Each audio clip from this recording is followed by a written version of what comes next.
Baik, Assalamualaikum warahmatullahi wabarakatuh. Shalom, Om Swastiastu, Namo Buddhaya, salam kebajikan. Selamat malam buat kita semua.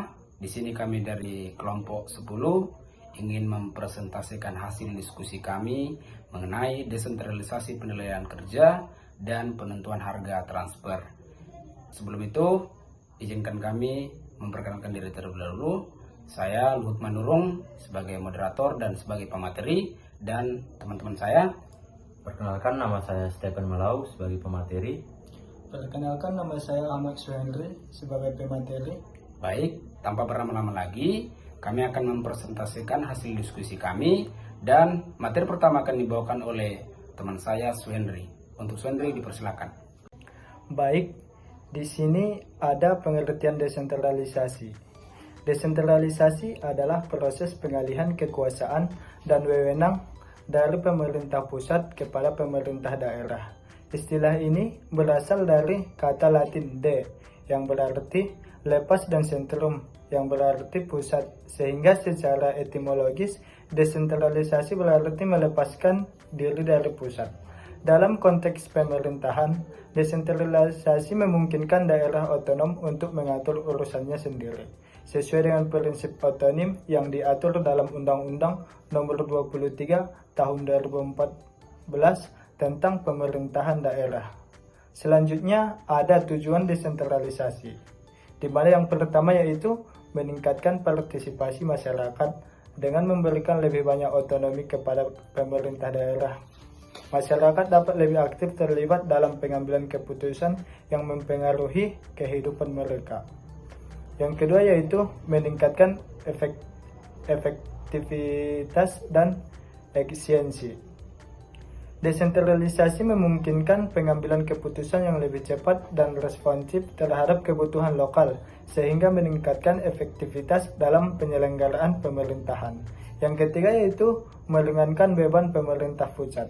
Dengan pendelegasian wewenang, pemerintah pusat tidak lagi terbebani oleh semua urusan pemerintahan, sehingga dapat fokus pada isu yang lebih strategis. Yang keempat yaitu pembangunan yang merata.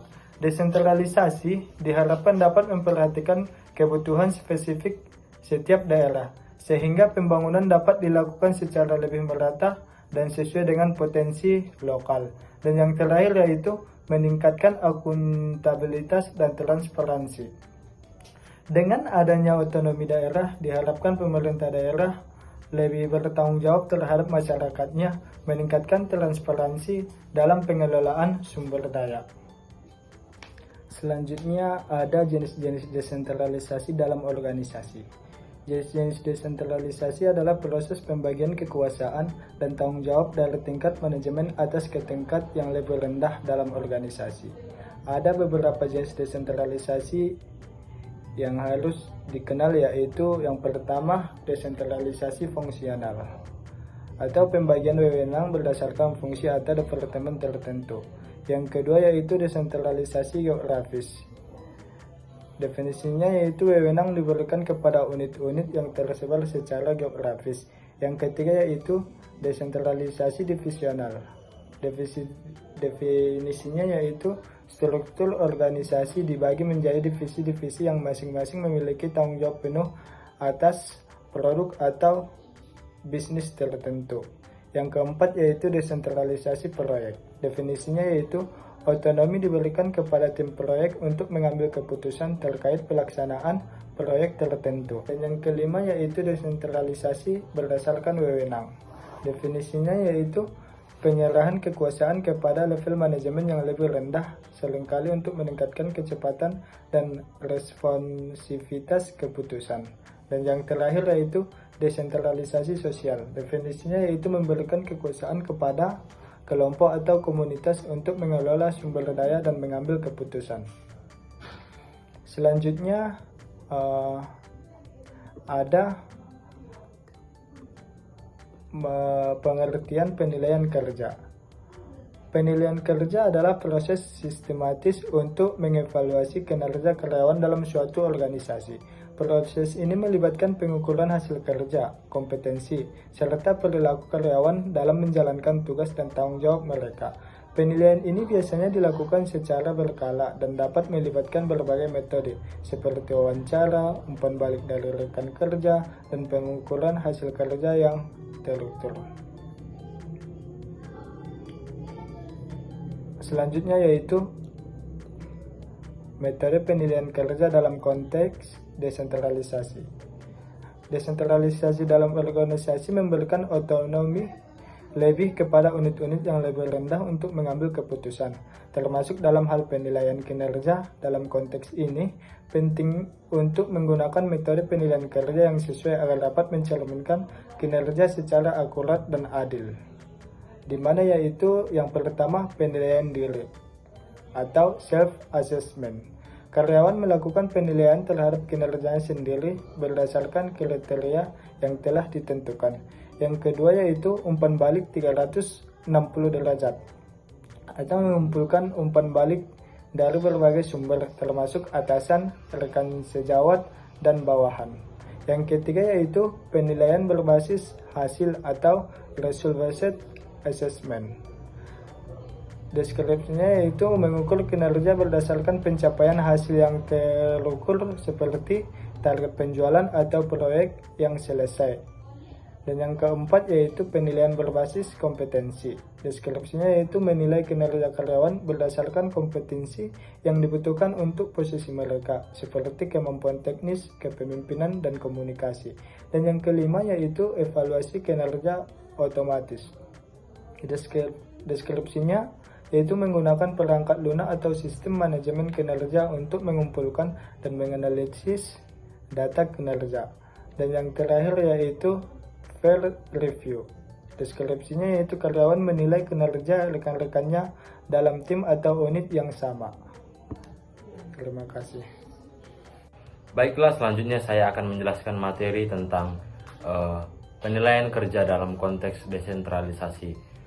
Penilaian kerja dalam konteks desentralisasi adalah proses evaluasi kinerja individu, kelompok, atau unit kerja dengan mempertimbangkan konteks lokal dan otonomi yang memiliki setiap unit.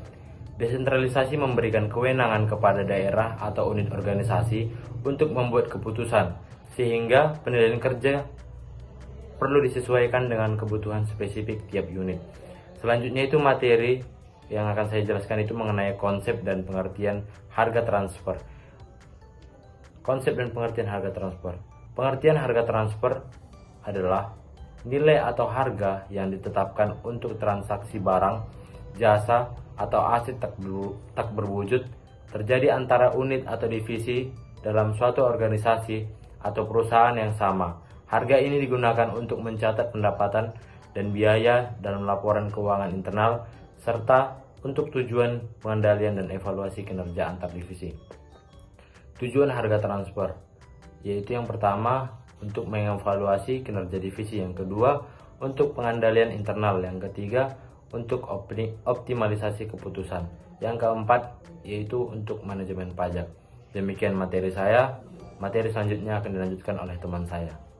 Baik, materi selanjutnya dan materi terakhir yang akan dibawakan oleh saya sendiri mengenai metode penentuan harga transfer. Nah, pendapatan harga transfer merupakan proses penghitungan harga transaksi antar unit dalam suatu perusahaan, bertujuan untuk mengatur nilai yang adil dari barang atau jasa yang ditransaksikan secara internal. Hal ini penting untuk memastikan akurasi laporan keuangan internal serta kepatuhan terhadap regulasi perpajakan. Terutama dalam operasi internasional, berbagai metode dapat diterapkan untuk menentukan harga transfer yang wajar, seperti metode harga pasar sebanding atau COP, metode harga jual kembali atau RPM, metode yang biaya plus atau cost plus, serta metode laba bersih dan pembagian laba. Lalu selanjutnya, desentralisasi merupakan metode yang memungkinkan pengalihan ulang-ulang. Oke, udah. Ini apa kan ini? Dan terakhir, desentralisasi merupakan metode yang memungkinkan pengalihan tanggung jawab dari pusat organisasi kepada unit-unit yang lebih kecil, sehingga meningkatkan otonomi dalam pengambilan keputusan. Dalam organisasi bisnis, desentralisasi mendorong divisi untuk lebih bertanggung jawab dan berinovasi karena manajemen lokal dapat memproses kebutuhan khusus secara lebih langsung. Hubungan desentralisasi dengan penilaian kerja muncul melalui otonomi yang diberikan kepada unit desentralisasi yang mempengaruhi sistem penilaian yang digunakan. Penilaian kerja pada unit terdesentralisasi melibatkan pengukuran yang lebih beragam, meliputi efektivitas operasional dan inovasi. Selain hasil finansial, sistem penilaian ini membantu monitor sejauh mana tiap unit berhasil memenuhi tujuan strategis perusahaan secara keseluruhan. Harga transfer mendukung evaluasi yang lebih transparan. Organisasi yang terdesentralisasi sebagai harga yang diterapkan pada transaksi antar divisi. Harga transfer mungkin perusahaan mengalokasikan sumber daya secara lebih objektif. Harga transfer juga menjadi alat utama dan mengevaluasi kontribusi unit terhadap laba perusahaan secara keseluruhan, sehingga berkaitan erat dengan proses desentralisasi dan penilaian kerja. Nah, itulah materi terakhir yang saya bawakan. Terima kasih. Baik, demikian materi yang kami bawakan dari kelompok 10 mengenai desentralisasi, penilaian kerja, dan penentuan harga transfer. Kami berterima kasih juga kepada Ibu dosen, Ibu Rista Aldila Syafri SEMM selaku dosen mata kuliah akuntansi manajemen. Dan terima kasih juga kepada teman-teman yang telah mensupport kami dalam pembuatan video ini. Jika teman-teman yang ingin bertanya boleh chat di kolom komentar. Sekian dari kami dari kelompok 10. Assalamualaikum warahmatullahi wabarakatuh. Shalom, Om Swastiastu, Namo Buddhaya, salam kebajikan. Terima kasih.